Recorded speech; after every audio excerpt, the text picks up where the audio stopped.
வாழ்க வளமுடன். குருவாழ்க குருவே துணை. மேடையில் அமர்ந்திருக்கும் சான்றோர் பெருமக்களுக்கும் பயிற்சியை ஒருங்கிணைக்கும் அம்மா அவர்களுக்கும் இந்த பயிற்சியில் கலந்து கொண்ட என சகோதர சகோதரிகளுக்கும் காலை வணக்கம். என் பேர் நித்யா. நான் மாற்றினவட்டியிலிருந்து வரேன். நான் ஸ்கூலில் டீச்சராக ஒர்க் பண்ணிட்டு இருக்கிறேன். கடந்த 2 மாதமாக மாற்றினவட்டியில் கிராம சேவை திட்டத்தில் இந்த பயிற்சியில் எங்களுக்கு நல்லா கற்றுக் கொடுத்தாங்க.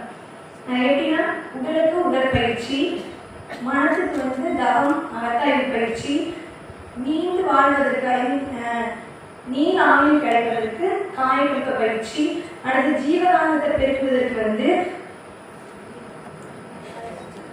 தீப பயிற்சி, கண்ணாடி பயிற்சி, இதெல்லாம் ரொம்ப சிறப்பாக கற்றுக் கொடுத்தாங்க. இப்போ இதெல்லாம் நான் கண்டினியூவாக பண்ணும்போது எனக்கே ஒரு தெளிவு இருக்கு. மன நிம்மதி, பொறுமை, எனக்குள்ள அந்த மாற்றத்தை நான் உணர்ந்தேன். இப்போ இந்த 3 நாள் பிரம்மஞான பயிற்சி